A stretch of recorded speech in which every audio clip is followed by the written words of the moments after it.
ನಮಸ್ಕಾರ. C cube coppers current ಕ್ಯಾಪ್ಚರ್ಸಿಗೆ ಸ್ವಾಗತ. ಇವತ್ತಿನ ದಿನದ ಎಲ್ಲ ಇಂಪಾರ್ಟೆಂಟ್ ಕರೆಂಟ್ ಅಫೇರ್ಸ್ ಟಾಪಿಕ್ಸ್ಗಳನ್ನು ನಾವು ಇದರಲ್ಲಿ ಎಕ್ಸ್ಪ್ಲೇನ್ ಮಾಡ್ತೀವಿ. ರೆಫರೆನ್ಸ್ಗೆ ದ ಹಿಂದೂ ನ್ಯೂಸ್ ಪೇಪರ್ ಹಿಡ್ಕೊಂಡಿದ್ರು ಕೂಡ ಬೇರೆ ಬೇರೆ ಸೋರ್ಸ್ಗಳಿಂದ ನಾವು ಇಂಪಾರ್ಟೆಂಟ್ ಇನ್ಫಾರ್ಮೇಷನ್ಸ್ಗಳನ್ನು ನಾವಿಲ್ಲಿ ಹಾಕ್ತೀವಿ. ನಿಮಗೆ ಇಲ್ಲಿ ನಾವು ಯೂಸ್ ಮಾಡಿರುವಂತಹ PDF ನಿಮಗೆ ಬೇಕಾದಲ್ಲಿ ನೀವು ಕಾಪರೇಜ್ ಆ್ಯಪನ್ನು ಡೌನ್ಲೋಡ್ ಮಾಡ್ಕೊಳ್ಳಿ. ಕಾಪರೇಜ್ ಆ್ಯಪಲ್ಲಿ ಸ್ಟಡಿ ಮೆಟೀರಿಯಲ್ಸ್ ಅಂತ ನಿಮಗೆ ಅವೈಲೇಬಲ್ ಇದೆ. ಈ ಸ್ಟಡಿ ಮೆಟೀರಿಯಲ್ಸಲ್ಲಿ ಕಾಪರ್ ಕಟ್ಟಿಂಗ್ಸ್ ಅಂತ ಇದೆ. ಈ ಕಾಪರ್ ಕಟ್ಟಿಂಗ್ಸಲ್ಲಿ ನಿಮಗೆಲ್ಲ PDF ಸಿಗುತ್ತೆ.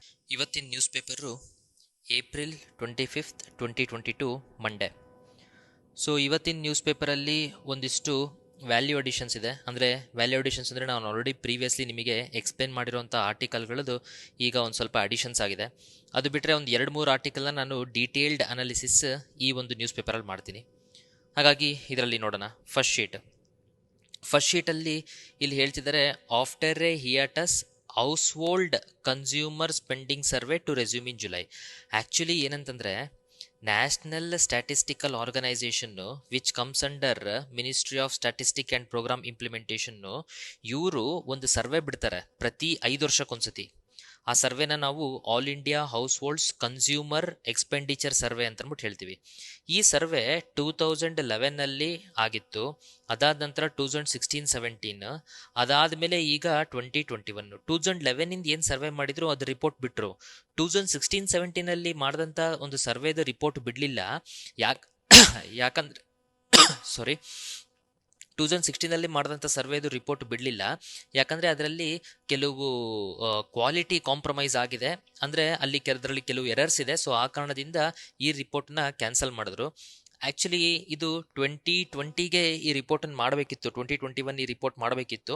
ಸೊ 2020-2021 ಮಾಡೋಣ ಅಂತಂದಾಗ ಪ್ಯಾಂಡಮಿಕ್ ಇತ್ತು. ಸೊ ಆ ಕಾರಣದಿಂದ ಈಗ ಈ ರಿಪೋರ್ಟನ್ನು 2022ಅಲ್ಲಿ ಈ ಒಂದು ಸರ್ವೆ ನಡೆಸಿದರೆ ಇದ್ರ ಬಗ್ಗೆ ರಿಪೋರ್ಟ್ ಬರುತ್ತೆ. ಯಾಕೆ ಎಷ್ಟೊಂದು ಸರ್ವೆಗಳಿದಾವೆ? ಈ ಸರ್ವೆ ಯಾಕೆ ಅಂತಂದರೆ, ಇದು ನೋಡ್ರಿ, ಈ ಸರ್ವೆ ಏನಕ್ಕೆ ಹೆಲ್ಪ್ ಮಾಡುತ್ತೆ ಅಂತಂದರೆ, ಪಾವರ್ಟಿ ಲೆವೆಲ್ನ ಅಸೆಸ್ ಮಾಡೋದಕ್ಕೆ.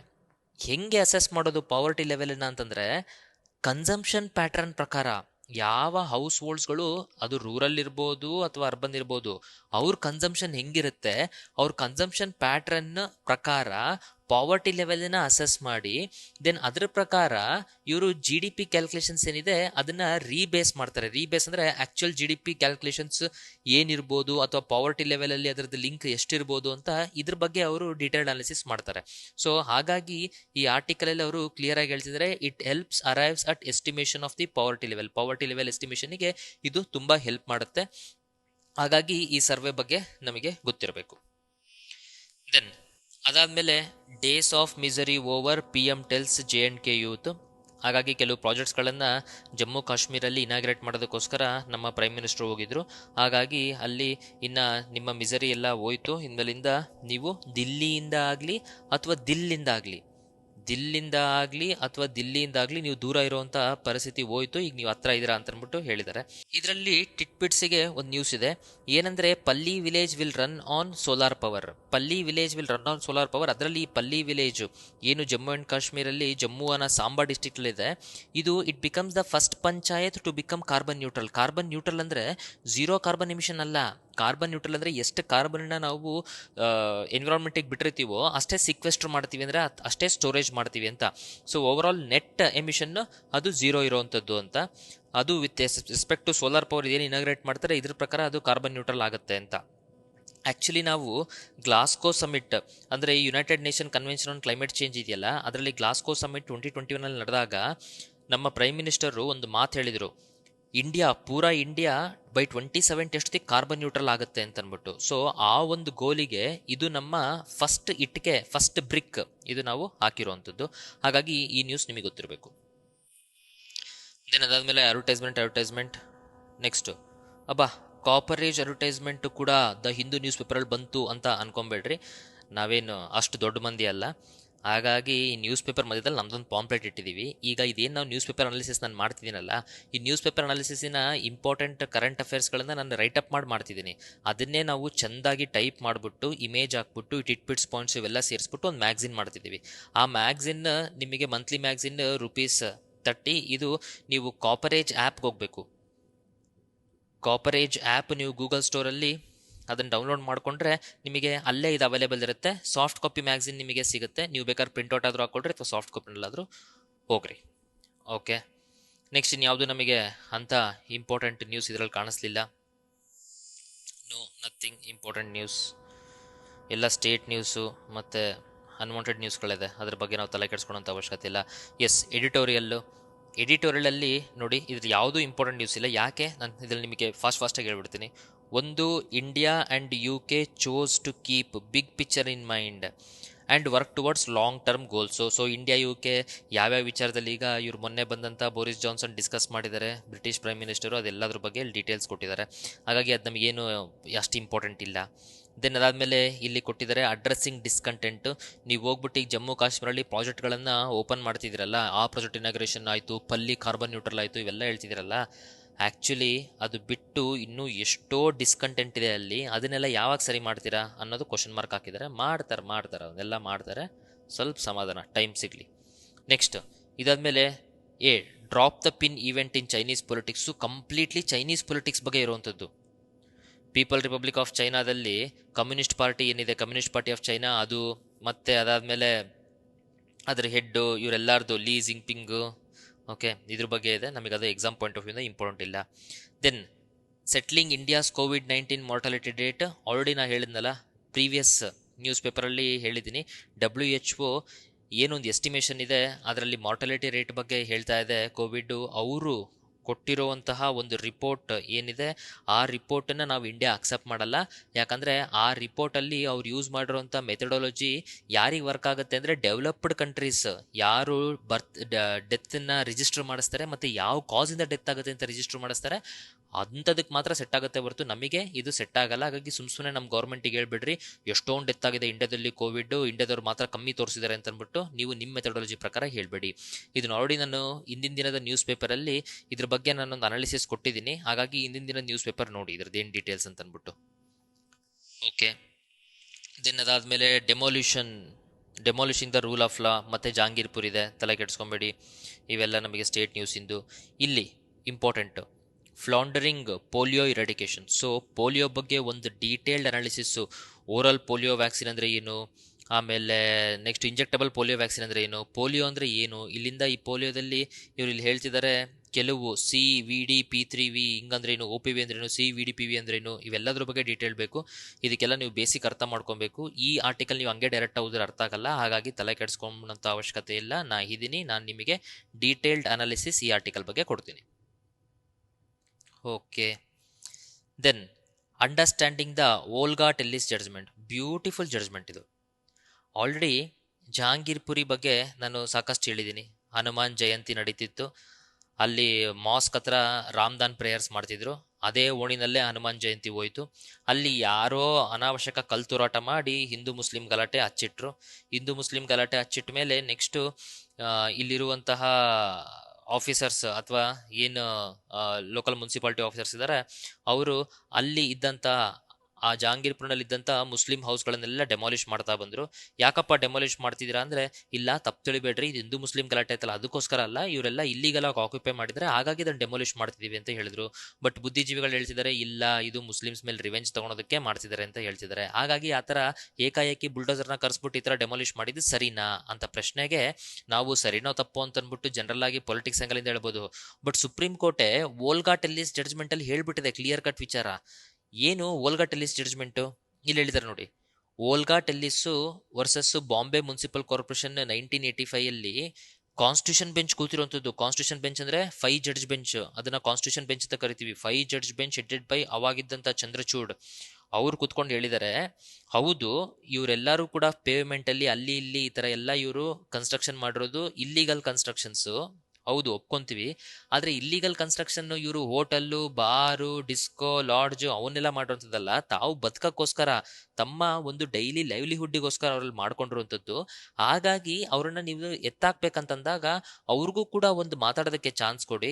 ದೆನ್ ಅವರಿಗೊಂದು ಆಪರ್ಚುನಿಟಿ ಕೊಡಿ. ಈ ಥರ ನಾವು ಹಿಂಗೆ ಹೊಡಿತಿದ್ದೀವಿ, ನೀವು ಇದನ್ನು ಬೇರೆ ಕಡೆ ನೀವು ಶಿಫ್ಟ್ ಆಗಿ ಅಂತಂದ್ಬಿಟ್ಟು ಇದೆಲ್ಲ ಆಪರ್ಚುನಿಟಿ ಕೊಡಿ.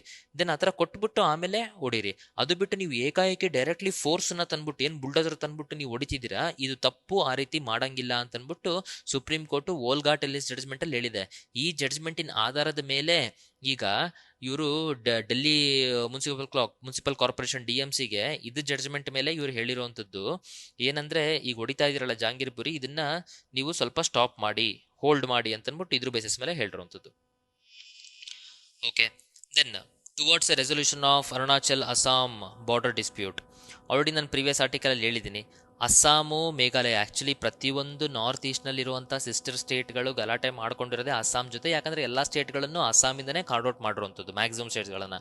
ಅಂಥದ್ರಲ್ಲಿ ಇತ್ತೀಚೆಗೆ ಆಜಾದಿ ಕಾ ಅಮೃತ್ ಮಹೋತ್ಸವ 75 ವರ್ಷ ಆಯಿತು ಇಂಡಿಪೆಂಡೆನ್ಸು, ಇನ್ನೂ ನಿಮ್ಮ ಸ್ಟೇಟಿಂದ ಬಾರ್ಡರ್ ಡಿಸ್ಪ್ಯೂಟೇ ನೀವು ಸರಿ ಮಾಡಿಲ್ಲ ಅಂದ್ಬಿಟ್ಟು ಫಾರಿನ್ ಕಂಟ್ರೀಸ್ಗಳೆಲ್ಲ ನೋಡ್ಬಿಟ್ಟು ಇಂಡಿಯಾ ಮೇಲೆ ನಗುತ್ತೆ ಅಂದ್ಬಿಟ್ಟು ನಮ್ಮ ಹೋಮ್ ಮಿನಿಸ್ಟ್ರು ಅವ್ರು ಹೇಳಿದ್ರು ನೀವು ಬಾರ್ಡರ್ ಡಿಸ್ಪ್ಯೂಟ್ಸ್ಗಳನ್ನು ಸರಿ ಮಾಡ್ಕೊಳ್ಳಿ ಅಂತ. ನಾರ್ತ್ ಈಸ್ಟಲ್ಲಿ ಮ್ಯಾಕ್ಸಿಮಮ್ BJP ರೂಲ್ ಸ್ಟೇಟ್ಸ್ಗಳು ಅಥವಾ BJP ಸಪೋರ್ಟೆಡ್ ಸ್ಟೇಟ್ಸ್ಗಳೇ ಇರೋದ್ರಿಂದ ಅವ್ರವ್ರು ಅದನ್ನು ಸರಿ ಮಾಡ್ಕೊಳೋದಕ್ಕೆ ಗಿವ್ ಆ್ಯಂಡ್ ಟೇಕ್ ಪಾಲಿಸಿ ಪ್ರಕಾರ ನಾವು ಒಂದಿಷ್ಟು ಜಾಗ ನಿಮಗೆ ಕೊಡ್ತೀವಿ, ನೀವು ಒಂದಿಷ್ಟು ಜಾಗ ನಮಗೆ ಬಿಟ್ಕೊಡ್ರಿ ಅಂತಂದು ಅದನ್ನು ಸಾಲ್ವ್ ಮಾಡ್ಕೊಂಡ್ರು. ಆ ಥರದೊಂದು ಮಾಡೆಲ್ ನಾವು ಅಸ್ಸಾಂ ಮೇಘಾಲಯ ಮಾಡಲ್ಲು, ಇತ್ತೀಚೆಗೆ ಆ ಮಾಡೆಲ್ನ ಇವರು ಮಾಡಿದ್ರು, ಅಸ್ಸಾಂ ಮೇಘಾಲಯ ಇದು ಮಾಡ್ಕೊಂಡ್ರು. ಈಗ ಅದೇ ಮಾಡೆಲ್ ಮೇಲೆ ಅರುಣಾಚಲ್ ಮತ್ತು ಅಸ್ಸಾಮು ಅವ್ರ ಬಾರ್ಡರ್ ಡಿಸ್ಪ್ಯೂಟನ್ನು ಸಾಲ್ವ್ ಮಾಡೋಣ ಅಂತಂದ್ಬಿಟ್ಟು ಇಲ್ಲಿ ಡಿಸ್ಕಷನ್ ನಡೀತಿದೆ. ಅದು ಬಿಟ್ಟರೆ ಯಾವ ಊರು ಇವ್ರು ಯಾವ ಊರು ಕೊಟ್ಟರು ಅವ್ರು ಯಾವ ಊರು ಬಂತು ಅವೆಲ್ಲ ತಲೆ ಕೆಡಿಸ್ಕೊಂಡ್ಬಿಡ್ರಿ. Next, tackling strontium. ಇದು ಜಸ್ಟ್ ಟಿಟ್ಬಿಟ್ಸ್ ಪಾಯಿಂಟು. ನಿಮಗೆ ಏನಂತ ಗೊತ್ತಿರಬೇಕಂತಂದರೆ, ಸ್ಟ್ರಾಂಟಿಯಂ ಅಥವಾ ಇದನ್ನೇ ಫ್ಯಾನ್ಸಿ ಬಿಯರ್ ಅಂತಲೂ ಕರೀತಾರೆ. ಇದೊಂದು ಸೈಬರ್ ಎಸ್ಪಿಯೋನೇಜ್ ಗ್ರೂಪ್. ಸೈಬರ್ ಎಸ್ಪಿಯೋನೇಜ್ ಗ್ರೂಪ್ ಅಂದರೆ ಇವರು ಮಾಲ್ವೇರ್ನ ಕಳಿಸ್ಬಿಟ್ಟು ನಮ್ಮ ಪಾಸ್ವರ್ಡ್ಗಳು, ಆಮೇಲೆ mouse moment, web cam, USB drive ಇದನ್ನೆಲ್ಲ ಮಾಡುವಂಥದ್ದು. ಸೊ ಈ ಸೈಬರ್ ಎಸ್ಪಿನೇಜ್ ಗ್ರೂಪಿನ ಹೆಸರು ಸ್ಟ್ರಾಂಟಿಯಂ ಅಥವಾ ಫ್ಯಾನ್ಸಿ ಬಿಯರ್ ಅಂತ. ಇದು ರಷ್ಯನ್ ಆರ್ಮಿಯವ್ರದ್ದು ಇಂಟೆಲಿಜೆನ್ಸ್ ಇದೆಯಲ್ಲ ಅದರದ್ದು ಇದು ಪಾರ್ಟು. ಹಾಗಾಗಿ ಭಾಳ ದೇಶಗಳ ಮೇಲೆ ಇವರು ಎಸ್ಪಿನೇಜ್ ಮಾಡಿದ್ದಾರೆ ಅಂತ ಅಂದ್ಬಿಟ್ಟು ನ್ಯೂಸಲ್ಲಿದೆ. ಸೊ ಸ್ಟ್ರಾಂಟಿಯಂ ಇತ್ತೀಚೆಗೆ ನ್ಯೂಸಲ್ಲಿ ಇತ್ತಲ್ಲ, ಏನಂದರೆ ಇಟ್ಸ್ ಎ ಸೈಬರ್ ಎಸ್ಪಿನೇಜ್ ಗ್ರೂಪ್ ಅಷ್ಟೇ. ದೆನ್ ಅದಾದಮೇಲೆ ಇಲ್ಲಿ ಯಾವುದು ನಮಗೆ ಇಂಪಾರ್ಟೆಂಟ್ ಆರ್ಟಿಕಲ್ ಕಾಣಿಸ್ತಿಲ್ಲ. ಇಲ್ಲಿ ಮತ್ತೆ ಒಂದು ಸೆಕೆಂಡ್ ಟಿಟ್ಬಿಟ್ಸು ಏನಂದರೆ, ಸ್ಟ್ರಕ್ಚರಲ್ ಬಯೋಲಜಿಸ್ಟ್ ವಿಜಯನ್ ಪಾಸ್ಟ್ ಅವೇ. ಹಾಗಾಗಿ ಪದ್ಮಶ್ರೀ ಪುರಸ್ಕೃತರು ವಿಜಯನ್ ಅಂತಂದ್ಬಿಟ್ಟು ಇವರು ಇತ್ತೀಚೆಗೆ ಇವರು ನಿಧನರಾದರು. ಸೊ ಸ್ಟ್ರಕ್ಚರಲ್ ಬಯಾಲಜಿಸ್ಟ್ ಅಷ್ಟು ಗೊತ್ತಿರಲಿ. ದೆನ್ ಆಮೇಲೆ Argentina acknowledges India support of Falkland row. So Falkland row ಬಗ್ಗೆ ಅಥವಾ 1982 Falkland war between UK and Argentina ಬಗ್ಗೆ ಆಲ್ರೆಡಿ ನಾನು ಡೀಟೇಲ್ ಎಕ್ಸ್ಪ್ಲನೇಷನ್ ಮಾಡಿದ್ದೀನಿ. ಸೊ ಈ ಥರ ಇದ್ದು ಅರ್ಜೆಂಟೀನಾ ಪಕ್ಕ ಇರುವಂತಹ ಈ ಒಂದು ಐಲ್ಯಾಂಡ್ ಫಾಕ್ಲ್ಯಾಂಡ್ ಐಲ್ಯಾಂಡನ್ನು UK ತೊಗೊಂಡಿರೋದ್ರಿಂದ ಇದನ್ನು UKಗೆ ವಾಪಸ್ ಕೊಡಿಸಿ ಅಂದ್ಬಿಟ್ಟು ಇಂಡಿಯಾ ಕೇಳ್ತಿದ್ದಾರೆ. ಇದೇ ಟೈಮಲ್ಲಿ ಇಂಡಿಯಾದಲ್ಲಿ ಒಂದು ಕಮಿಷನ್ ಮಾಡಿಬಿಟ್ಟು UK ಮೇಲೆ ಪ್ರೆಷರ್ ಹಾಕಬೇಕು ಅನ್ನೋ ಒಂದು ಮಾತುಕತೆ ನಡೆದಿತ್ತು. ಸೊ ಅಂಥ ಟೈಮಲ್ಲಿ ಅದೇ ಟೈಮಿಗೆ ಇಂಡಿಯಾದಲ್ಲಿ UK prime minister Boris Johnson ಬಂದಿದ್ದಾರಲ್ಲ, ಅವ್ರ ಮೇಲೆ ಪ್ರೆಷರ್ ಹಾಕ್ರಿ ಅಂತ ಅಂದ್ಬಿಟ್ಟು ಕಮಿಷನ್ ಮಾಡೋಣ ಅನ್ನೋಷ್ಟೊತ್ತಿಗೆ ಈಗ ಆಬ್ವಿಯಸ್ಲಿ ಗೌರ್ಮೆಂಟಿಗೆ ಎಫೆಕ್ಟ್ ಆಗುತ್ತೆ ಅಂತ ಅಂದ್ಬಿಟ್ಟು ಈ ಕಮಿಷನಲ್ಲಿ ಯಾರ್ಯಾರು BJP ಅವರಿದ್ರೋ ಅವರೆಲ್ಲರೂ ಸೈಡಿಗೆ ಸರ್ಕೊಂಡ್ಬಿಟ್ರು. ನಮ್ಮ ಕಾಂಗ್ರೆಸ್ಸಿನ ಶಶಿ ತರೂರು ಇವರು ಆಬ್ವಿಯಸ್ಲಿ ನಾನು ಸಪೋರ್ಟ್ ಮಾಡ್ತೀನಿ, ನಾನು ಕಮಿಷನಲ್ಲಿ ಬರ್ತೀನಿ ಅಂತ ಅಂದ್ಬಿಟ್ಟು ಅವರು ಸ್ವಲ್ಪ ಜೋಶಿಗೆ ಎದ್ದಿದ್ರು. ಸೊ ಇವರೆಲ್ಲ ಸೇರ್ಕೊಂಡ್ಬಿಟ್ಟು ನಾವು ಅರ್ಜೆಂಟೀನಾ ಹೆಂಗಾರಾಗಲಿ ಅವರು ಕಳ್ಕೊಂಡಿರುವಂಥ ಫಾಕ್ಲ್ಯಾಂಡ್ ಐಲ್ಯಾಂಡನ್ನು ಕೊಡಿಸ್ಲೇಬೇಕು ಅಂತ ಅಂದ್ಬಿಟ್ಟು ಡಿಸೈಡ್ ಮಾಡಿದ್ರು. ಇಷ್ಟು ಜೋಶ್ ಇರುವಂಥದ್ದು ನಮ್ಮ ಜಮ್ಮು ಕಾಶ್ಮೀರ ಮೇಲೆ ಇದ್ದಿದ್ರೆ ಎಷ್ಟೋ ವರ್ಷಗಳಕ್ಕಿಂತ ಮುಂಚೆ ಇವತ್ತು ಕಥೆನೇ ಬೇರೆ ಆಗ್ತಿತ್ತು. ಹೋಗಲಿ, ಅಟ್ಲೀಸ್ಟ್ ಇವಾಗಾದರೂ ಸಿಕ್ಕಿದೆಯಲ್ಲ. ನೆಕ್ಸ್ಟ್ ಪೇಜಲ್ಲಿ PM receives Lata Mangeshkar award. ಇದು ಕೂಡ 1 ಮಾರ್ಕರಿಗೆ ಗೊತ್ತಿರಲಿ ಅಷ್ಟೇ. ಇತ್ತೀಚೆಗೆ Lata Mangeshkar award, first Lata Mangeshkar award ಯಾರಿಗೆ ಸಿಕ್ತು ಅಂತಂದ್ಬಿಟ್ಟು. ಸೊ ಫಸ್ಟ್ ಲತಾ ಮಂಗೇಶ್ಕರ್ ಅವಾರ್ಡು ನಮ್ಮ ಪ್ರೈಮ್ ಮಿನಿಸ್ಟರ್ ಸಿಕ್ಕಿದೆ. ಮುಂದೊಂದು ದಿನ ಮಿಸ್ಟರ್ ಮೋದಿ ಅಂತಂದ್ಬಿಟ್ಟು ಅವಾರ್ಡ್ ಮಾಡಿದ್ರು ಅದು ಕೂಡ ಮಿಸ್ಟರ್ ಮೋದಿಗೆ ಸಿಗುತ್ತೆ. ಸೊ ಹಾಗಾಗಿ ಯಾಕಂದರೆ ಅಷ್ಟು ಜಬರ್ದಸ್ತ್ ಪ್ರೈಮ್ ಮಿನಿಸ್ಟರ್ ಅಂತಂದ್ಬಿಟ್ಟು ಹೇಳ್ಬೋದು. Okay, then anti defection laws needs to be reformed ಅಂತಂದ್ಬಿಟ್ಟು ವೆಂಕಯ್ಯ ನಾಯ್ಡು ಅವರು ಹೇಳಿದ್ದಾರೆ. ಇಲ್ಲಿ ಒಂದಿಷ್ಟು ಟೆಕ್ನಿಕಲ್ ವಿಚಾರಗಳನ್ನು ಅಂದರೆ ಪೊಲಿಟಿ ವಿಚಾರಗಳನ್ನು ಹೇಳಿದ್ದಾರೆ. ಹಂಗೆ ಸಡನ್ನಾಗಿ ಇದು ಅರ್ಥ ಆಗಲ್ಲ. ಇದಕ್ಕೆ ನಮಗೊಂದು ಡೀಟೇಲ್ಡ್ ಅನಾಲಿಸಿಸ್ ಬೇಕು. ಆ ಡೀಟೇಲ್ಡ್ ಅನಾಲಿಸಿಸನ್ನು ನಾನು ಡೀಟೇಲಾಗಿ ಪ್ರೊವೈಡ್ ಮಾಡ್ತೀನಿ, ತಲೆ ಕೆಡಿಸ್ಕೊಂಬಿಡಿ. Okay, next hope India consider position take political stance on Russia. ನೋಡಪ್ಪ, ನೀ ಏನೇ ಅನ್ನು ನಾವು ರಷ್ಯಾ ಅಗೇನೆಸ್ಟ್ ಸ್ಟ್ಯಾಂಡ್ ತೊಗೊಳಲ್ಲ. ಯಾಕೆಂದರೆ ನಾವು ಪೂರಾ ಎಲ್ಲದೂ ರಷ್ಯಾ ಮೇಲೆ ಡಿಪೆಂಡ್ ಆಗಿದ್ದೀವಿ. 12 ಸತಿ ರೆಸೊಲ್ಯೂಷನ್ ನಡೀತು ಯುನೈಟೆಡ್ ನೇಷನ್ಸಲ್ಲಿ. 12 ಸತಿ ರೆಸೊಲ್ಯೂಷನ್ಲು ನಾವು ಅಬ್ಸ್ಟೇನ್ ಆಗಿದ್ದೀವಿ. ಅರ್ಥ ಆಗ್ತಿದೆಯಾ? ಸೊ ಹಾಗಾಗಿ ಈ ಸತಿ ನಾವಿದು ಒಪ್ಕೊಳಲ್ಲ. ಓಕೆ, ನಾವು ರಷ್ಯಾ ಅಗೇನೆಸ್ಟ್ ಮಾತಾಡಲ್ಲ. ದೆನ್ ಅದ್ರ ಜೊತೆಗೆ ಪಾಪ ಉಕ್ರೇನಲ್ಲಿ ಹಂಗಾಗಿದೆ ಹಿಂಗಾಗಿದೆ, ಹಂಗಾಗಿ ಈ ಪೋಲ್ಯಾಂಡ್ ಫಾರಿನ್ ಮಿನಿಸ್ಟ್ರು ಏನು ಹೇಳ್ತಿದ್ದಾರೆ ಅಂದರೆ G20 ಸಮಿಟ್ ಬರುತ್ತಲ್ಲ, G20 ಸಮಿಟಲ್ಲಿ ರಷ್ಯಾನ ಹೊರಗೆ ಹಾಕೋಣ ಅಂತಂದ್ಬಿಟ್ಟು. ಸೊ ಹಿಂಗೆ ಮಾಡೋಕ್ಕೆ ಹೋಗ್ಬೇಡ್ರಿ, ತಲೆ ಕೆಟ್ಟರೆ ಇಂಡಿಯಾ ರಷ್ಯಾ ಇವರೆಲ್ಲ ಸೇರ್ಕೊಂಡ್ಬಿಟ್ಟು ಪೋಲ್ಯಾಂಡನ್ನು ಹೊರಗೆ ಹಾಕಿದ್ರು ಹಾಕ್ಬಿಡ್ತಾರೆ. ಬಟ್ ನಾವು ಸದ್ಯಕ್ಕೆ ರಷ್ಯಾ ಅಪೋಸಿಟ್ ಮಾತಾಡಲ್ಲ. ದೆನ್ ಅದಾದಮೇಲೆ yes, Nagas without border spread message of unity. Once again ನಾನು ಹೇಳ್ದಂಗೆ ನಾಗಾ ಇಶ್ಯೂಸನ್ನ ನಾನು ನೆಕ್ಸ್ಟ್ ಹೇಳ್ತೀನಿ. ಇವೆಲ್ಲವನ್ನು ನಾನು ಆರ್ಚೀವ್ ಮಾಡ್ಕೊತಿದ್ದೀನಿ, ಇವೆಲ್ಲವನ್ನು ನಾನು ಸೇವ್ ಮಾಡ್ತಿದ್ದೀನಿ ಫ್ಯೂಚರ್ಗೆ. ಇದರಲ್ಲಿ ಒಂದು ವಿಚಾರ ಇದೆ, Naga without border spread message of unity ಅಂದರೆ ಇಲ್ಲಿ 75 ವರ್ಷ ಆಯಿತು. ಒಂದು ZTKL ಫುಲ್ ಫಾರಮ್ ಎಲ್ಲ ಬೇಡ, ಒಂದು Tangkhul Naga student body. ಇದು ತಾಂಗ್ ಕುಲ್ ಅಂತಂದ್ರೆ it is a type of Nagas. But ಈ ತಾಂಗ್ಕುಲ್ ಇರುವಂತದ್ದು ಮಣಿಪುರ್ನಲ್ಲಿ, ಅರ್ಥ ಆಗ್ತಿದ್ಯಾ? ಸೊ ಈ ತಾಂಗ್ಕುಲ್ ಮಣಿಪುರಲ್ಲಿದ್ದಾರೆ. ಮಣಿಪುರ್ ಅವರು ನಾಗಾಲ್ಯಾಂಡ್ ವಿಚಾರನ ಡಿಸೈಡ್ ಮಾಡ್ತಾರ ಅನ್ನೋ ವಿಚಾರಕ್ಕೆ ನಾಗಾ ಇಶ್ಯೂಸ್ ಎಷ್ಟೊಂದು ಡಿಸ್ಕಷನ್ ಆಗಿರೋದು. ಹಾಗಾಗಿ ಸದ್ಯಕ್ಕೆ ಹತ್ತಲ್ಲ ಕೆಡ್ಸ್ಕೊಂಡ್ಬಿಟ್ರಿ. ಜಸ್ಟ್ ಇದು ನೀವು ಒಂದು ಟಿಟ್ಪಿಟ್ಸ್ ಆಗಿ ಇದನ್ನ ನೀವು ನೋಡಿ. ಏನಂತಂದ್ರೆ Naga without borders, that is a Tangkhul Naga student body ಏನಿದೆಯಲ್ಲ, ಅದನ್ನ ಮಜಚಾಂಗ್ ರಾಯ್ಕರ್ ಅನ್ನೋರು ಎಸ್ಟಾಬ್ಲಿಷ್ ಮಾಡಿದ್ರು. ಅದೀಗ 75 ವರ್ಷ ಆಯಿತು.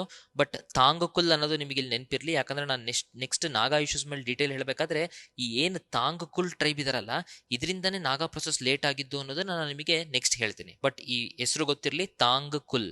ಓಕೆ, ದೆನ್ ಅದು ಬಿಟ್ಟರೆ ಇದರಲ್ಲಿ ಯಾವುದು ಅಂತ ಇಂಪಾರ್ಟೆಂಟ್ ನಮಗೆ ಇಲ್ಲ. Then Macron projected to win second term, already ನಾವು ಹೇಳಿದ್ವಲ್ಲ. So Le Pen, Marine Le Pen versus Macron ಫ್ರಾನ್ಸಲ್ಲಿ ನಡೀತಾ ಇದೆ. ಜಟಾಪಟಿ, ಜಿದ್ದಾಜಿದ್ದಿ. ಸೊ ಮ್ಯಾಕ್ರಾನ್ ಅವರೇ ಮತ್ತೆ ಗೆಲ್ಬೋದು ಅನ್ನೋ ಒಂದು ನ್ಯೂಸ್ ಇದೆ, ನೋಡೋಣ ಏನಾಗುತ್ತೆ ಅಂತ. ಓಕೆ, ಇನ್ನು ಅದು ಬಿಟ್ಟರೆ ಟೋಟಲ್ IPL ಎಸ್, ಅಷ್ಟು ನಮಗೆ ಇವತ್ತಿನ ನ್ಯೂಸ್ ಪೇಪರಿಂದ ಓವರ್ ವ್ಯೂ. ಈಗ ಒಂದು 2 ಆರ್ಟಿಕಲ್ಗಳನ್ನು ನಾನು ಡೀಟೇಲ್ಡ್ ಅನಾಲಿಸಿಸ್ ಮಾಡಬೇಕು, ಅದನ್ನೀಗ ಮಾಡ್ತೀನಿ. ಈ ಆರ್ಟಿಕಲ್ನ ನಾನು the Hindu 25th April polity aunty defection under ಹಾಕಿದ್ದೀನಿ. ಈಗ ಈ ಆರ್ಟಿಕಲ್ ನಮಗೆ ಅರ್ಥ ಆಗಬೇಕಾದ್ರೆ ಫಸ್ಟ್ ಆಂಟಿ ಡಿಫೆಕ್ಷನ್ ಬಗ್ಗೆ ನಾವು ಡೀಟೇಲ್ ತಿಳ್ಕೊಬೇಕು.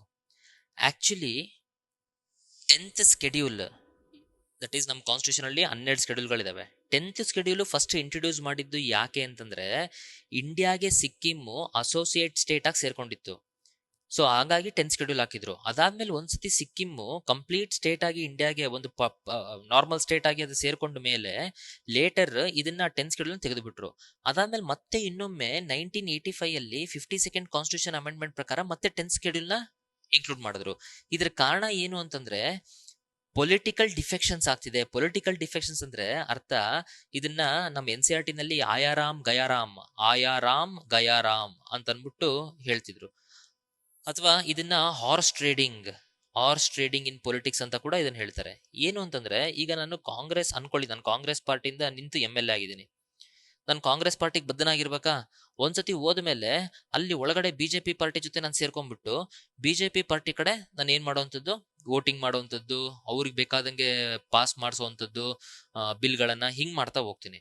ಅಂತ ಟೈಮಲ್ಲಿ ಏನ್ ಹೇಳ್ತಾರೆ, ಇವ್ ನೋಡ್ರಿ ನಮ್ಮ ಪಾರ್ಟಿನ ಸೆಲೆಕ್ಟ್ ಆಗಿ ಈ ತರ ಇಲ್ಲಿ ಒಳಗಡೆ ಈ ತರ ಮಸಲಾತ್ ಮಾಡ್ತಿದ್ದಾನೆ, ಹಂಗಾಗಿ ಇವ್ನ ತೆಗೆದಾಕ್ರಿ ಅಂತ ಅನ್ಬಿಟ್ಟು ಈ ಕಾಂಗ್ರೆಸ್ ಪಾರ್ಟಿಯವರು ನನ್ನ ತೆಗೆದಾಕ್ರಿ ಅನ್ಬಿಟ್ಟು ಸ್ಪೀಕರಿಗೆ ಇವರು ದೂರು ಕೊಡ್ತಾರೆ. ನಾನು ಲೋಕಸಭಾಗಿದ್ರೆ ಅಥವಾ ನಾನು ರಾಜ್ಯಸಭಾಗಿದ್ರೆ ಅಲ್ಲಿ ರಾಜ್ಯಸಭಾ ಚೇರ್ಮನಿಗೆ ಇವ್ರು ದೂರು ಕೊಡ್ತಾರೆ.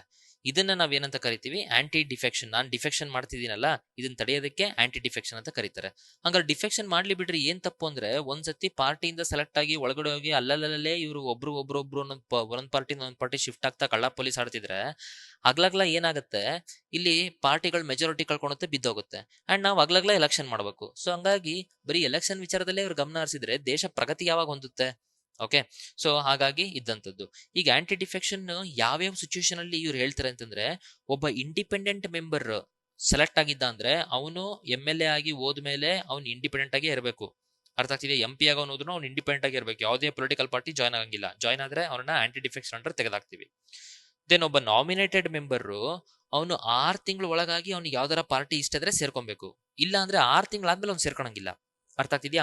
ಸೊ 6 ತಿಂಗಳಾದ್ಮೇಲೆ ಅವ್ನು ಇದಕ್ಕಾರ ಪಾರ್ಟಿಗೆ ಸೇರ್ಕೊಂಡ ಅಂತಂದ್ರೆ ದೆನ್ ಅವನು ಏನು ಆಂಟಿ ಡಿಫೆಕ್ಷನ್ ಅಂಡರ್ ತೆಗಿತೀವಿ. ನೆಕ್ಸ್ಟ್ ಒಬ್ಬ ಪಾರ್ಟಿ ಮೆಂಬರ್ ಅವ್ನ ಪಾರ್ಟಿನ ಬಿಟ್ಬಿಟ್ಟು ನೆಕ್ಸ್ಟ್ ಇನ್ನೊಂದು ಪಾರ್ಟಿಗೆ ಜಾಯ್ನ್ ಆದ್ರೆ, ಈಗ ಆಲ್ರೆಡಿ ನಾನು ಹೇಳಿದ್ನಲ್ಲ, ನಂದೇ ಎಕ್ಸಾಂಪಲ್ ಈಗ ನಾ ಹೇಳಿದ್ನಲ್ಲ, ಸೊ ಈ ತರ ಮಾಡಿದ್ರೆ ದೆನ್ ಅದನ್ನ ತೆಗೆದಾಕ್ತಿವಿ. ದೆನ್ ವಿಪ್ ಅಂತಂದ್ರೆ ಇವತ್ತೊಂದು ಯಾವ್ದೋ ಬಿಲ್ ಪಾಸ್ ಆಗ್ತಿದೆ, ಹಾಗಾಗಿ ನಾ ಹೇಳ್ತಿದ್ದೀನಿ ನಮ್ಮೆಲ್ಲಾ ಪಾರ್ಟಿನೂ ಈ ಬಿಲ್ ಅಪೋಸ್ ಮಾಡ್ಬೇಕು ಅಂತ ಅನ್ಬಿಟ್ಟು ಪಾರ್ಟಿಯಿಂದ ಒಂದು ಡಿಸಿಷನ್ ಕೊಟ್ಟಿರ್ತಾರೆ, ಅದನ್ನ ವಿಪ್ ಅಂತಾರೆ. ಇವತ್ತು ಈ ಬಿಲ್ಲನ್ನ, ಈಗ ಫಾರ್ಮರ್ಸ್ ಬಿಲ್ಲು, ಇದನ್ನ ಅಪೋಸ್ ಮಾಡಿ ಅಂತ ಅನ್ಬಿಟ್ಟು ಕೊಟ್ಟಿರ್ತಾರೆ. ಅಂತ ಟೈಮಲ್ಲಿ ನಾನು ಹೋಗ್ಬಿಟ್ಟು ಅದನ್ನ ಅಪೋಸ್ ಮಾಡ್ಬೇಕು.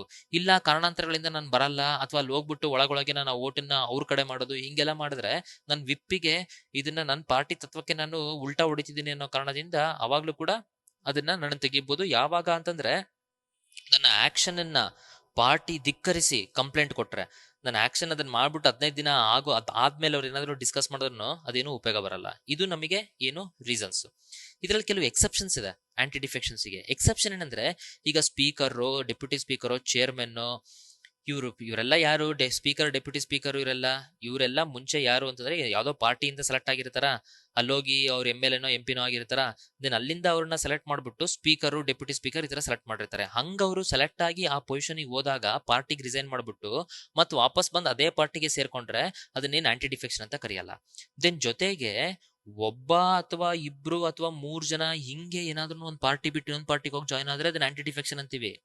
ಅರ್ಥ ಆಗ್ತಿದ್ಯಾ? 2/3 ಆಫ್ ದಿ ಮೆಂಬರ್ಸ್, ಒಂದು ಪಾರ್ಟಿನಲ್ಲಿ ಇರುವಂತಹ 2/3 ಮೆಂಬರ್ಸ್ ಅಂದ್ರೆ ಅನ್ಕೊಳ್ಳಿ, ಈಗ ಒಂದು ಪಾರ್ಟಿ ಇದೆ, ಕಾಪರೇಜ್ ಪಾರ್ಟಿ ಅಂತ ನಾ ಕಟ್ಟಿದೀನಿ, 30 ಜನ ಇದೆ. 30 ಜನದಲ್ಲಿ 20 ಜನ ಕಾಪರೇಜ್ ಪಾರ್ಟಿಯಿಂದ ಬಿಜೆಪಿಗೆ ಅವ್ರು ಹೋದ್ರು ಅಂತಂದ್ರೆ ಅದನ್ನ ಆಂಟಿ ಡಿಫೆಕ್ಷನ್ ಅನ್ನಲ್ಲ. ಯಾಕಂದ್ರೆ ಅವಾಗ ಉಳಿದಿರೋ 10 ಜನ ನಾವು ಮೈನಾರಿಟಿ ಆಗ್ಬಿಡ್ತೀವಿ. ಅರ್ಥ ಆಗ್ತಿದ್ಯಾ? 20 ಜನನೇ ಹೋಗಿದ್ರೆ ಅಂದ್ರೆ ಅದು ಪಾರ್ಟಿ ಮರ್ಜರ್ ಆಗಿದೆ, ಅಂತದಕ್ಕೆ ನಾವೇನ್ ಕರೆಯಲ್ಲ, ಆಂಟಿ ಡಿಫೆಕ್ಷನ್ ಅಂತ ಕರೆಯಲ್ಲ. ದೆನ್ ಇದು ವಿಪ್, ಇವ್ರು ಹೇಳ್ದಂಗೆ ನಾವ್ ಯಾವಾಗ ಕೇಳಬೇಕಂದ್ರೆ ಬರೀ 4 ಕಂಡೀಷನ್ ಅಲ್ಲಿ ಮಾತ್ರ. ಒಂದು ಕಾನ್ಫಿಡೆನ್ಸ್ ಮೋಷನ್ ಪಾಸ್ ಆಗ್ಬೇಕಾದ್ರೆ, ಒಂದು ನೋ ಕಾನ್ಫಿಡೆನ್ಸ್ ಮೋಷನ್ ಆಗ್ಬೇಕಾದ್ರೆ, ಒಂದು ವೋಟ್ ಆಫ್ ಥ್ಯಾಂಕ್ಸ್ ಪ್ರೆಸಿಡೆಂಟ್ ಅಥವಾ ಗವರ್ನರ್ ಏನ್ ಕಳಿಸ್ತಾರಲ್ಲ, ಸಮ್ಮನ್ ಮಾಡ್ತಾರಲ್ಲ ಬಂದ್ ಮೀಟಿಂಗ್ ಕೊಡ್ರಿ ಅಂತ, ಅದಕ್ಕೆ ವೋಟ್ ಆಫ್ ಥ್ಯಾಂಕ್ಸ್ ಮತ್ತೆ passage of money bill. So ಈ ವಿಚಾರ ಇದ್ದಾಗ ಮಾತ್ರ ವಿಪ್ ಮಾತ್ರ ನಾವು ಕೇಳಬೇಕು, ಇಲ್ಲಾಂದ್ರೆ ಬೇರೆ ಮಾತಲ್ಲಿ ಕೇಳುವಂತ ಅವಶ್ಯಕತೆ ಇಲ್ಲ. ಇದು ನಮಗೆ ಓವರ್ ಆಲ್ ಆಂಟಿ ಡಿಫೆಕ್ಷನ್ ಬಗ್ಗೆ ಬೇಸಿಕ್ಸ್. ನಾನು ಇದನ್ನ ಇನ್ನ ಡೀಟೇಲ್ ಆಗಿ ಸ್ಟ್ಯಾಟಿಕ್ ಪೊಲಿಟಿ ಕ್ಲಾಸಲ್ಲಿ ನಾನು ಆಲ್ರೆಡಿ ಕ್ಲಾಸ್ ರೂಮಲ್ಲಿ ಇದನ್ನ ಹೇಳಿದ್ದೀನಿ. ಹಾಗಾಗಿ ನಾನು ನಿಮಗೆ ಫಾಸ್ಟ್ ಆಗಿ ಇಲ್ಲೊಂದು ನಾನು ಬೇಸಿಕ್ಸ್ ಹೇಳ್ತಿದ್ದೀನಿ. ಜೊತೆಗೆ ಇದು ಆಂಟಿ ಡಿಫೆಕ್ಷನ್ ಇದನ್ನ ಫೈನಲ್ ಡಿಸೈಡ್ ಮಾಡುವಂತದ್ದು ಸ್ಪೀಕರ್ ಅಥವಾ ಚೇರ್ಮನ್. ಈಗ ಅದು ಲೋಕಸಭಾದಲ್ಲಾಯ್ತು ಅಂದ್ರೆ ಸ್ಪೀಕರ್, ರಾಜ್ಯಸಭಾದಲ್ಲಾಯ್ತು ಅಂದ್ರೆ ಅದು ಚೇರ್ಮನ್, ಅಥವಾ MLA ಇಲ್ಲ ಆಯ್ತು ಅಂದ್ರೆ ನಮಗೆ ಲೋಕಲಲ್ಲಿ ನಮ್ಮ ವಿಧಾನಸಭಾದಲ್ಲಿ ಸ್ಪೀಕರ್. ಸೊ ಇವರೇ ಫೈನಲ್ ಅಥಾರಿಟಿ ಡಿಸೈಡ್ ಮಾಡುವಂಥದ್ದು. ಅದಾದ್ಮೇಲೆ ಮತ್ತೆ ಯಾರು ಡಿಸೈಡ್ ಮಾಡಂಗಿಲ್ಲ. ಇದು ಯಾವ ರೇಂಜಿಗೆ ಫೈನಲ್ ಅಥಾರಿಟಿ ಅಂದ್ರೆ, ಎವಲ್ಯೂಷನ್ ಆಫ್ ದಿ ಕಾನ್ಸ್ಟಿಟ್ಯೂಷನ್ ಟೈಮಲ್ಲಿ ಎಷ್ಟೋ ಬಾರಿ ಇವರು ಸ್ಪೀಕರ್ ಅಥವಾ ಚೇರ್ಮನ್ ಏನ್ ಹೇಳ್ತಾರೆ, ಇದೇ ಫೈನಲ್ ಆಂಟಿ ಡಿಫೆಕ್ಷನ್ ವಿಚಾರದಲ್ಲಿ, ಅದನ್ನ ಕೋರ್ಟಲ್ಲಿ ಜುಡಿಷಿಯಲ್ ರಿವ್ಯೂಗೂ ಕೂಡ ಹಾಕಕ್ ಬರಲ್ಲ ಅಂತ ಅಂದ್ಬಿಟ್ಟು ಹೇಳಿದ್ರು. ಅಂದ್ರೆ ಸ್ಪೀಕರ್ ಚೇರ್ಮನ್ಗೆ ಫುಲ್ ಪವರ್ ಸಿಕ್ತಂಗೆ ಆಗ್ಬಿಡುತ್ತೆ. ಅವಾಗ ಸುಪ್ರೀಂ ಕೋರ್ಟ್ ಕರೆದ್ಬಿಟ್ಟು, ರಾಜಾ ಬಾಯಿಲ್ಲಿ ಜುಡಿಷಿಯಲ್ ರಿವ್ಯೂನ ಹಾಕ್ಬೇಡ ಅಂತ ಅನ್ನೋದಕ್ಕೆ ನೀನು ಹೇಳಕ್ಕೆ ಬರಲ್ಲ, ಜುಡಿಷಿಯಲ್ ರಿವ್ಯೂ ಬೇಸಿಕ್ ಸ್ಟ್ರಕ್ಚರು. ಹಾಗಾಗಿ ಸ್ಪೀಕರು ಚೇರ್ಮನ್ ಇದು ಫೈನಲ್ ಡಿಸಿಷನ್ ತೊಗೊಂಡ್ರು ಅದ್ರಲ್ಲಿ ಏನಾರ ತಪ್ಪಿತ್ತು ಅಂತಂದ್ರೆ ನಾವೇನ್ ಮಾಡ್ತೀವಿ, ಜುಡಿಷಿಯಲ್ ರಿವ್ಯೂ ಅಲ್ಲಿ ನಾವು ಅದನ್ನ ತಪ್ಪಿದ್ರೆ ಅದನ್ನ ಮಾಡ್ತೀವಿ ಅಂತ ಅಂದ್ಬಿಟ್ಟು ಹೇಳಿರೋ ಅಂಥದ್ದು ಇದು ಕಿಹೋಟೋ ಹೋಲೋಹನ್ ಕೇಸ್. ಹಾಗಾಗಿ ಫೇಮಸ್ ಕೇಸ್ ಇದು ಕಿಹೋಟೋ ಹೋಲೋಹನ್ ಕೇಸ್. ಇದರ related that is with respect to anti defection. ಈಗ ನಮ್ಮ ವೈಸ್ ಪ್ರೆಸಿಡೆಂಟ್ ವೆಂಕಯ್ಯ ನಾಯ್ಡು ಅವ್ರು ಏನ್ ಹೇಳ್ತಿದ್ದಾರೆ, ಈಗ ಈ ಆರ್ಟಿಕಲ್ಗೆ ಬನ್ರಿ. ಇವ್ರು ಏನ್ ಹೇಳ್ತಿದ್ದಾರೆ, ನಾವು ಆಂಟಿ ಡಿಫೆಕ್ಷನ್ ಲೆಜಿಸ್ಲೇಷನ್ ಅನ್ನ ಅದ್ರಲ್ಲಿ ತುಂಬಾ ಲೂಪ್ ಹೋಲ್ಗಳಿದೆ, ಚೇಂಜ್ ಮಾಡಬೇಕು ಅಂತಿದ್ದಾರೆ. ಏನ್ ಲೂಪ್ ಹೋಲು ಅಂತಂದ್ರೆ ಇಲ್ಲಿ ಹೇಳ್ತಿದ್ದಾರೆ, it allows wholesale defection. Wholesale defection ಅನ್ನ ಹೇಳಿದ್ನಲ್ಲ, 2/3 ಆಫ್ ದಿ ಮೆಂಬರ್ಸ್ ಹೋದ್ರೆ ತಪ್ಪಿಲ್ಲಂತೆ. Retail defection is not allowed. ಒಬ್ರೋ ಇಬ್ರೋ ಹೋದ್ರೆ ತಪ್ಪಂತೆ. ಹಾಗಾಗಿ ಒಬ್ರೋ ಇಬ್ರೋ ಹೋಗೋದನ್ನ ಅಲೋ ಮಾಡಲ್ಲ, ಹೋಲ್ಸೇಲ್ ಆಗಿ ಹೋದ್ರೆ ಅಲೋ ಮಾಡ್ತಾರೆ. ಇದು ಯಾವ ನ್ಯಾಯ? ಇದನ್ನ ಚೇಂಜ್ ಮಾಡಬೇಕು ಅನ್ನೋದು ನಮ್ಮ ವೆಂಕಯ್ಯ ನಾಯ್ಡು ಅವರ ಮಾತುಕತೆ. ಈ ತರ ನೀವು ವೆಂಕಯ್ಯ ನಾಯ್ಡು ಅವರೇ ಹಿಂಗೆ ನೀವು ಕೋಡ್ ವರ್ಡ್ಸ್ ಅಲ್ಲಿ ಈ ತರ ನೀವು ಹಿಂಗೆ ಮಾತಾಡ್ಬಿಟ್ರೆ, ನಮ್ಮ ಹುಡ್ರು ಯಾವ್ದೋ ಮ್ಯಾಗ್ಝಿನ್ ಹಿಡ್ಕೊಂಡು ಓದ್ತಿರ್ತವೆ, ಅವಕ್ಕೆ ಇವು ಏನಂದ್ರೆ ಏನಂತ ಗೊತ್ತಿಲ್ಲ, ಅವು ಇದನ್ನ ಹಿಂಗೆ ಅರ್ಥ ಮಾಡ್ಕೊಬೇಕು. ಸೊ ಹಾಗಾಗಿ ಇದ್ರ ಬಗ್ಗೆ ಈ ಆರ್ಟಿಕಲ್ ನಿಮಗೆ ಅವ್ರು ಮಾತಾಡಿರೋದು ಕೋಡ್ ವರ್ಡ್ ಅರ್ಥ ಆಗ್ಬೇಕಂದ್ರೆ ನಿಮಗೆ ಈ ಡೀಟೇಲ್ ಅರ್ಥ ಆಗಬೇಕು. ಇಲ್ಲಾಂದ್ರೆ ಚಾ ಕುಡಿಬೇಕಾದ್ರೆ ಹಿಂದೂ ನ್ಯೂಸ್ ಪೇಪರ್ ಹಿಡ್ಕೊಂಡು ನೀವು ಓದೋದಾದ್ರೆ ಅದು ಎಕ್ಸಾಮ್ ಪಾಯಿಂಟ್ ಆಫ್ ವ್ಯೂ ಇಂದ ಇಂಪಾರ್ಟೆಂಟ್ ಅಲ್ಲ. ಈ ನ್ಯೂಸ್ಗಳು ಕೆಲವು ಕನ್ನಡ ನ್ಯೂಸ್ ಪೇಪರ್ಸ್ ಅಲ್ಲಿ ಬಂದಿಲ್ಲ. ಸೊ ಆ ಕಾರಣದಿಂದ ಅಥವಾ ಅದನ್ನು ಟ್ರಾನ್ಸ್ಲೇಟ್ ಮಾಡಿ ಅವ್ರಿಗೆ ಬೇಕಾದಷ್ಟು ಎಲ್ಲ ಹಾಕ್ಬಿಟ್ಟಿದ್ದಾರೆ. ಯಾರ್ಯಾರು ಸೀರಿಯಸ್ ಕ್ಯಾಂಡಿಡೇಟ್ಸ್ ಇದ್ದೀರಾ, UPSC ಆಗಲಿ KPSC ಆಗಲಿ, ನೀವು ಹಿಂದೂ ನ್ಯೂಸ್ ಪೇಪರ್ ಓದಲೇಬೇಕು. ಅದು ಓದೋದಕ್ಕೆ ನಿಮಗೆ ಅಫ್ಕೋರ್ಸ್ ಕಷ್ಟ ಆಗುತ್ತೆ. ಅದಕ್ಕೆ ನಾನು ಲಾಸ್ಟ್ 8 ವರ್ಷದಿಂದ ಹಿಂದೂ ನ್ಯೂಸ್ ಪೇಪರ್ನ ಕಂಟಿನ್ಯೂ ಓದ್ಕೊಂತ ಬಂದಿನಿ, ಮಣ್ಣೊತ್ತೀನಿ. ನಾನು ನಿಮಗೆ ಹೆಲ್ಪ್ ಮಾಡ್ತೀನಿ, ಇದನ್ನ ನೀವು ಬಿಡ್ಲಿಲ್ಲಂಗೆ ಇದನ್ನ ವಾಚ್ ಮಾಡಿ. ಓಕೆ, ದೆನ್ ಅದಾದ್ಮೇಲೆ ಇನ್ನೊಂದು ವಿಚಾರ ಹೇಳಿದ್ದಾರೆ. ಈ ಆಂಟಿ ಡಿಫೆಕ್ಷನ್ ಆಗಿದೆಯೋ ಇಲ್ಲೋ ಅಂದ್ಬಿಟ್ಟು ಸ್ಪೀಕರ್ ಅಥವಾ ಚೇರ್ಮನ್ ಫೈನಲ್ ಡಿಸೈಡ್ ಮಾಡ್ತಾರಲ್ಲ, ತೀರ್ಪು ಯಾವಾಗ ಕೊಡ್ತಾರೆ ಅಂತಂದ್ರೆ, ಆ ತೀರ್ಪು 6 ತಿಂಗಳಾರ ಆಗ್ಬೋದು, ವರ್ಷ ಆದ್ರೂ ಆಗ್ಬೋದು, ಅಥವಾ ತಕ್ಷಣ ಕೊಡ್ಬೋದು. ಹಾಗಾಗಿ there is no time frame. ಈ ತರ ಟೈಮ್ ಫ್ರೇಮು ಒಂದು ಇರಬೇಕು ಆಂಟಿ ಡಿಫೆಕ್ಷನ್ ಆಗಿದೆಯೋ ಇಲ್ಲೋ ಅಂತ ಹೇಳಕ್ಕೆ. ಸುಮ್ಮನೆ ಹೇಳ್ಕೊಂತ ಹೋದ್ರೆ ಅದು ಕೂಡ ಕಷ್ಟ. ಸೊ ಇವೆಲ್ಲ ವಿಚಾರನ ನಮ್ಮ ವೆಂಕಯ್ಯ ನಾಯ್ಡು ಅವರು panchayat Raj day that is 24th April ಅವತ್ತಿನ ದಿನ ಮಾತಾಡಿದ್ರೆ. 24th ಏಪ್ರಿಲ್ ಸಚಿನ್ ಜಿದು ಬರ್ತಡೆ, ನಮ್ಮ ರಾಜಣ್ಣ ಡಾಕ್ಟರ್ ರಾಜ್ಕುಮಾರ್ ಅವ್ರದ್ದು ಬರ್ತಡೆ, ಅಂಡ್ ಪಂಚಾಯತ್ ರಾಜ್ ಕೂಡ ಬಂದಂಥದ್ದು. ದೆನ್ ಇದು ಫೇಮಸ್ ಕೇಶವಾನಂದ ಭಾರತಿ ಕೇಸು, ಅದು ಕೂಡ ವರ್ಡಿಕ್ಟ್ 24th ಏಪ್ರಿಲ್ ಬಂದಂಥದ್ದು. ಹಾಗಾಗಿ civil servants point of view ಇಂದ, ಎಕ್ಸಾಮಿನೇಷನ್ ಪಾಯಿಂಟ್ ಆಫ್ ವ್ಯೂ ಇಂದ 24th ಏಪ್ರಿಲ್ ಒಂದು ಆಸ್ಪಿಷಿಯಸ್ ಡೇ ನಮಗೆ. ಇಷ್ಟು ವಿಚಾರ ನಿಮಗೆ ಆಂಟಿ ಡಿಫೆಕ್ಷನ್ ಬಗ್ಗೆ ಗೊತ್ತಿರಬೇಕು. ಈ ಆರ್ಟಿಕಲ್ ನ the Hindu 25 April health polio under ನಾನು ಹಾಕಿದ್ದೀನಿ. ಈ ಆರ್ಟಿಕಲ್ ನಿಮಗೆ ಕಂಪ್ಲೀಟ್ ಅರ್ಥ ಆಗಬೇಕಾದ್ರೆ ಫಸ್ಟ್ ನಿಮಗೆ ಬೇಸಿಕ್ಸ್ ಗೊತ್ತಿರಬೇಕು. ನಾನು ಆ ಬೇಸಿಕ್ಸ್ ವಿಚಾರವಾಗಿ ಫಸ್ಟ್ ಮಾತಾಡ್ತೀನಿ. ಫಸ್ಟ್ ಆಫ್ ಆಲ್ ಪೋಲಿಯೋ ಅಂದರೆ ಏನು? ಅದು ನಮಗೊಂದು ವೈರಲ್ ಡಿಸೀಸು. ಯಾರಿಗೆ ಅಫೆಕ್ಟ್ ಆಗುತ್ತೆ? Children below age of 5 affect ಆಗುತ್ತೆ. ಇದೇನಂದ್ರೆ ಈ ವೈರಸ್ಸು ಬಾಡಿಗೆ ಎಂಟರ್ ಆದಮೇಲೆ ಇಂಟೆಸ್ಟೈನಲ್ಲಿ ಇದು ಮಲ್ಟಿಪ್ಲೈ ಆಗುತ್ತೆ. ಮಲ್ಟಿಪ್ಲೈ ಆಗ್ಬಿಟ್ಟು ಅಲ್ಲಿಂದ ನರ್ವಸ್ ಸಿಸ್ಟಮಿಗೆ ಎಲ್ಲ ಎಫೆಕ್ಟ್ ಮಾಡಿಬಿಟ್ಟು ಪ್ಯಾರಾಲಿಸಿಸ್ ಕಾಸ್ ಮಾಡುತ್ತೆ. ಹಾಗಾಗಿ polio is A P it's A polio P for P is A preventive disease ಅಷ್ಟೇ. ಇದು ಕ್ಯೂರೇಟಿವ್ ಅಲ್ಲ. ಇದು ಓಕೆ, ಕ್ಯೂರ್ ಮಾಡಕ್ ಬರಲ್ಲ ಒಂದ್ಸತಿ ಆದ್ರೆ, ಹಾಗಾಗಿ ಪ್ರಿವೆಂಟ್ ಮಾಡ್ಬೇಕು. ಅದಕ್ಕೆ ಪಲ್ಸ್ ಪೋಲಿಯೋ ಪ್ರೋಗ್ರಾಮ್ ಮಾಡುವಂಥದ್ದು. ದೆನ್ ಈ ಪೋಲಿಯೋ ಹಂಗಾರೆ ಸ್ಪ್ರೆಡ್ ಆಗುತ್ತೆ ಅಂತಾರಲ್ಲ, ಹೆಂಗ್ ಸ್ಪ್ರೆಡ್ ಆಗುತ್ತೆ? ಮೇನ್ಲಿ ಸ್ಪ್ರೆಡ್ ಆಗುವಂಥದ್ದು ಇದು ಕಂಟಾಮಿನೇಟೆಡ್ ಫುಡ್ ಅಂಡ್ ವಾಟರ್ ಇಂದ. ಕಂಟಾಮಿನೇಟೆಡ್ ಫುಡ್ ಅಂಡ್ ವಾಟರ್ ಅಂದ್ರೆ ಈಗ ಎಲ್ಲೋ ಒಂದ್ ಕಡೆ ಸ್ಯಾನಿಟೇಷನ್, ಡ್ರಿಂಕಿಂಗ್ ವಾಟರ್ ಹೈಜಿನ್ ಸರಿ ಇಲ್ಲ, ಸ್ಲಮ್ ಇರುತ್ತೆ, ಬಹಳ ಜನ ತುಂಬಿರ್ತಾರೆ, ಅಂತ ಕಡೆಯಲ್ಲಿ ಯಾರೋ ಓಪನ್ ಡೆಫಿಕೇಶನ್ ಮಾಡ್ತಾರೆ. ಸೊ ಅವ್ರ ಇಂಟೆಸ್ಟೈನಲ್ಲಿ ಇದ್ದಂತಹ ಈ ವೈರಸ್ ಏನಿದೆ, ಪೋಲಿಯೋ ವೈರಸ್, ಇದು ಆ ಕಡೆ ಈ ಕಡೆ ಎಲ್ಲ ಮನೆ ಸುತ್ತಲೂ ಓಣಿನಲ್ಲಿ ಅಲ್ಲಿ ಇಲ್ಲಿ ಎಲ್ಲ ಇರುತ್ತೆ. ಪಾಪ ಮಕ್ಕಳು ಅವರೆಲ್ಲ ಆಟಾಡ್ತಿರ್ತಾರೆ, ಅವ್ರ ಕೈಗೆ ತೊಳ್ಕೊಳಲ್ಲ, ಹಂಗೆ ಊಟಕ್ಕೆ ಬರ್ತಾರೆ. ಹಂಗ್ ಬಂದು ಅದು ಏನಾಗುತ್ತೆ, ವೈರಸ್ ಅದು ಅವ್ರ ಬಾಡಿಗೆ ಸೇರ್ಕೊಳುತ್ತೆ. ಬಾಡಿಗೆ ಸೇರ್ಕೊಂಡು ಮತ್ತೆ ಅವರ ಇಂಟೆಸ್ಟೈನ್ ಅಲ್ಲಿ ಮಲ್ಟಿಪ್ಲೈ ಆಗುತ್ತೆ, ಮಲ್ಟಿಪ್ಲೈ ಆಗಿ ಸ್ಪ್ರೆಡ್ ಆಗುತ್ತೆ. ಹಿಂಗ್ ಇನ್ಫೆಕ್ಷನ್ ಇದು ಸ್ಪ್ರೆಡ್ ಆಗ್ತಾ ಹೋಗುತ್ತೆ. ಅದಕ್ಕೋಸ್ಕರ ಹೇಳೋದು ಊಟ ತಿಂಡಿ ಮಾಡಕ್ಕಿಂತ ಮುಂಚೆ ಕೈ ತೊಳಿರಿ ಅಂತ ಅಂದ್ಬಿಟ್ಟು ಹೇಳ್ತಾರಲ್ಲ, ಇದಕ್ಕೆ ಅಂದ್ರೆ ಇದು. At the same time open defecation ಮಾಡ್ಬೇಡ್ರಿ ಅಂತಾರಲ್ಲ, this is also one of the reason. So ಹಿಂಗೆ ನಮಗೆ ವಿಚಾರ ಇರುವಂಥದ್ದು. ಈಗ ಇದರಲ್ಲಿ ನಾನು ನಿಮಗೆ total evolution of oral polio ಅಥವಾ ಪೋಲಿಯೋ ವ್ಯಾಕ್ಸಿನ್ ಏನಾಯ್ತು ಏನೋ ಅದೆಲ್ಲ ಹೇಳಲ್ಲ. ಜಸ್ಟ್ 2 ವಿಚಾರ ಹೇಳ್ತೀನಿ. ಆ್ಯಕ್ಚುಲಿ 2 ಥರ ವ್ಯಾಕ್ಸಿನ್ ಇದೆ ಪೋಲಿಯೋಗೆ. ಒಂದು IPV ಅಂದರೆ ಇಂಜೆಕ್ಟಬಲ್ ಪೋಲಿಯೋ ವ್ಯಾಕ್ಸಿನ್ನು. ಇನ್ನೊಂದು OPV ಓರಲ್ ಪೋಲಿಯೋ ವ್ಯಾಕ್ಸಿನ್. ನಮಗೆಲ್ಲ ನೆನಪಿರೋದು ನಾವು OPVನೇ ಹಾಕ್ಸಿರೋಂಥದ್ದು. ಈಗ ಆ್ಯಕ್ಚುಲಿ OPVನಲ್ಲಿ ಏನಾಗುತ್ತೆ ಅಂತಂದರೆ, ಲೈವ್ ವೈರಸ್ಸೇ ಅಂದರೆ ಜೀವಂತವಾಗಿರೋ ವೈರಸ್ಸೇ ಅದರ ಶಕ್ತಿನ ಕುಂದಿಸ್ಬಿಟ್ಟು ಅದರಿಂದ ನಾವು ಏನು ಮಾಡಿರ್ತೀವಿ ಅಂದರೆ ಈ ವ್ಯಾಕ್ಸಿನ್ ಮಾಡಿರ್ತೀವಿ. ಅದಕ್ಕೆ ಅದನ್ನು ಲೈವ್ ಅಟೆನ್ಯೂಯೇಟೆಡ್ ವೈರಸ್ ಅಂತ ಅಂದ್ಬಿಟ್ಟು ಹೇಳ್ತೀವಿ. ಲೈವ್ ಅಟೆನ್ಯೂಯೇಟೆಡ್ ವೈರಸ್ ಅಂತ ಅಂದ್ಬಿಟ್ಟು ಹೇಳ್ತೀವಿ.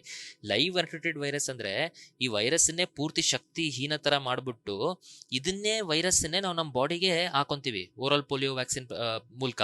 ಇದು ನಮ್ಮ ಬಾಡಿಗೆ ಬಂದಾಗ ನಮ್ಮ ಬಾಡಿನಲ್ಲಿ ಅಯ್ಯೋ ಯಾವುದೋ ವೈರಸ್ ಬಂದ್ಬಿಡ್ತು ಅಂದ್ಬಿಟ್ಟು ನಮ್ಮ ಇಮ್ಯುನಿಟಿ ಸಿಸ್ಟಮ್ಮು ಆಂಟಿಬಾಡೀಸನ್ನು ಜನರೇಟ್ ಮಾಡುತ್ತೆ ಅಗೇನ್ಸ್ಟ್ ದಿಸ್ ವೈರಸ್. ಈ ಆಂಟಿಬಾಡಿ ವೈರಸ್ಸಿಗೆ ಅಟ್ಯಾಕ್ ಮಾಡುತ್ತೆ. ಬಟ್ ಈ ವೈರಸ್ ಆಲ್ರೆಡಿ ಶಕ್ತಿ ಹೋಗಿರೋದ್ರಿಂದ ಒಂಥರ ಇದು ಅಲ್ಕಿತ್ ನಾಗರವಿದ್ದಂಗೆ ಇದು ನಮ್ಮ ಬಾಡಿಗೆ ಏನು ಎಫೆಕ್ಟ್ ಮಾಡಲ್ಲ.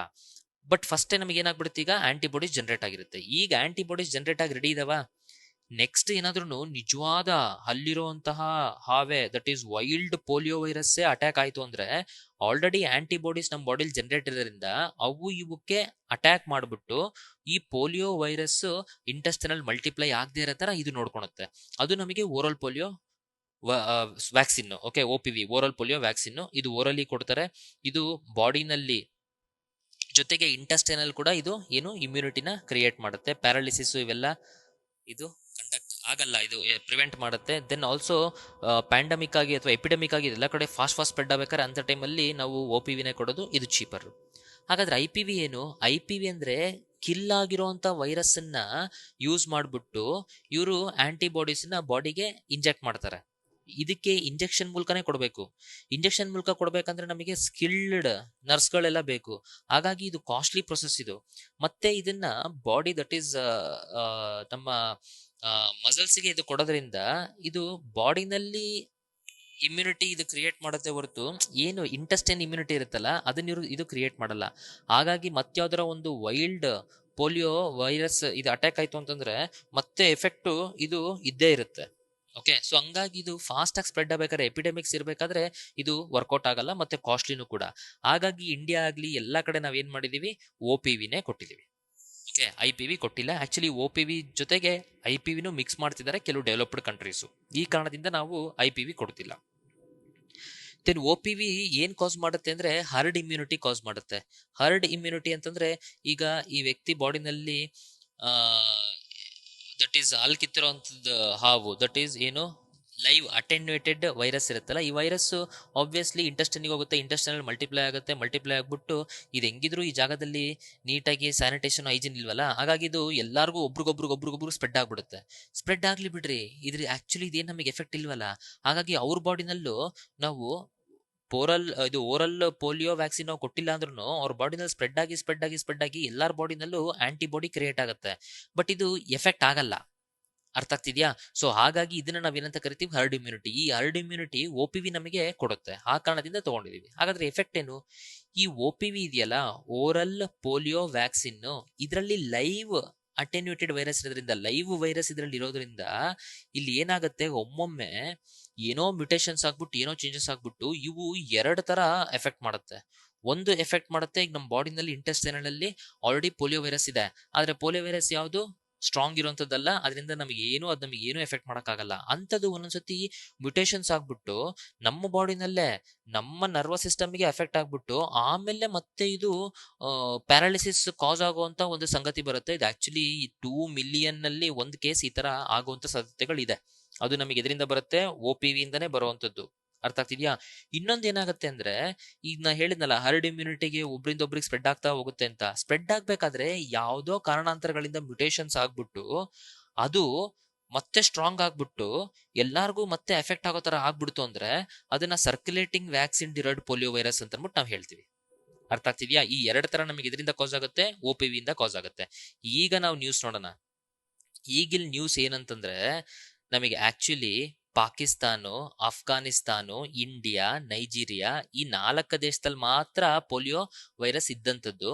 ಅದರಲ್ಲಿ ಇಂಡಿಯಾನು ಇರಾಡಿಕೇಟ್ ಮಾಡ್ತು, ಆಫ್ರಿಕಾನು ಇರಾಡಿಕೇಟ್ ಮಾಡ್ತು. ಸೊ ಇಂಡಿಯಾನು ಇರಾಡಿಕೇಟ್ ಮಾಡ್ತು, ಆಮೇಲೆ ನೈಜೀರಿಯಾನು ಇರಾಡಿಕೇಟ್ ಮಾಡ್ತು. ಇಂಡಿಯಾ, ನೈಜೀರಿಯಾ ಇರಾಡಿಕೇಟ್ ಮಾಡಿದ ಮೇಲೆ WHO ಕೆಲವು ಗ್ರೂಪ್ ಆಫ್ ಕಂಟ್ರೀಸ್ಗಳಿರುತ್ತೆ. ಇಂಡಿಯಾ ಬರುತ್ತೆ ಸೌತ್ ಈಸ್ಟ್ ಗ್ರೂಪ್ ಅಲ್ಲಿ. ಸೊ ಇಂಡಿಯಾ ಯಾವಾಗ ಪೋಲಿಯೋನ ಇರಾಡಿಕೇಟ್ ಮಾಡುತ್ತೋ ಅವಾಗ ಸೌತ್ ಈಸ್ಟ್ ಏಷ್ಯಾನು ಕೂಡ ಪೋಲಿಯೋ ಫ್ರೀ ಆಯ್ತು. ಯಾವಾಗ ನೈಜೀರಿಯಾ ಇರಾಡಿಕೇಟ್ ಮಾಡ್ತೋ ಅವಾಗ ಆಫ್ರಿಕನ್ ಏರಿಯಾ ಕೂಡ ಏನಾಯ್ತು, ಪೋಲಿಯೋ ಫ್ರೀ ಆಯ್ತು. ಈಗ ಇತ್ತೀಚೆಗೆ ಏನಂದ್ರೆ, wild polio Malawi, that is ಪಾಕಿಸ್ತಾನಿಂದ ಯಾರಿಂದನೋ ಇದು ಮಾಲಾವಿಯಲ್ಲಿ ಮತ್ತೆ ಕಾಣಿಸ್ಕೊಂಡಿದೆ ಅಂತೆ. ಹಾಗಾಗಿ ಈ ಲಿಸ್ಟ್ ಅಲ್ಲಿ ನಾವು ಏನು ಆಫ್ರಿಕಾ ಪೋಲಿಯೋ ಫ್ರೀ ಅಂತ ಹೇಳಿದ್ವಲ್ಲ, ಈಗ ಮತ್ತೆ ಏನಾಯ್ತು, ಆಫ್ರಿಕಾ ಕೂಡ ಇಲ್ಲಿ ಸೇರ್ಕೊಂತು. ಓಕೆ, ದೆನ್ ಅದ್ರ ಜೊತೆಗೆ CVDPV3 ಅಂದ್ರೆ ಏನು, circulating vaccine derived polio type 3 virus. ನಮಗೆ 3 ತರ ಇದೆ, ಪೋಲಿಯೋ 1, 2, 3. ಓಕೆ, ಈ type 3 vaccine derived polio, vaccine derived ಎಲ್ಲಿಂದ ಬರುತ್ತೆ? OPV ಇಂದ ಬರುತ್ತೆ. ಈಗ ಹೇಳಿದ್ನಲ್ಲ, ಅಂತದ್ದು ಇಸ್ರೇಲ್ ಅಲ್ಲಿ ಕಾಣಿಸ್ಕೊಂಡಿದೆ ಅಂತೆ.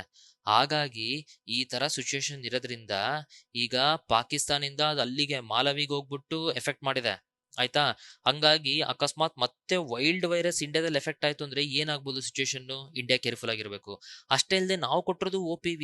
ಸೊ OPV ಇಂದ ಮತ್ತೆ ವ್ಯಾಕ್ಸಿನ್ ಡಿರೈವ್ಡ್ ಪೋಲಿಯೋ ಮತ್ತೆ ಎಫೆಕ್ಟ್ ಆಯ್ತು ಅಂದ್ರೆ, ಹಾಗಾಗಿ ಇವೆರಡೇನಾದ್ರೂ ಇಂಡಿಯಾಗೆ ಎಫೆಕ್ಟ್ ಆದ್ರೆ ಬಾರಿ ಕಷ್ಟ. ಹಾಗಾಗಿ ಇಂಡಿಯಾ ಹುಷಾರಾಗಿರ್ಬೇಕು. India to face enormous impact in case ಇಂಡಿಯಾದಲ್ಲಿ ಏನಾದ್ರೂ ಈ ತರ ಔಟ್ ಬ್ರೇಕ್ ಆಯ್ತು ಅಂದ್ರೆ ಎಚ್ಚರಿಕ ಇವರಿಲ್ಲಿ ಕೊಟ್ಟಿದ್ದಾರೆ. ಅದು ನಮಗೆ over all detailed analysis of this article.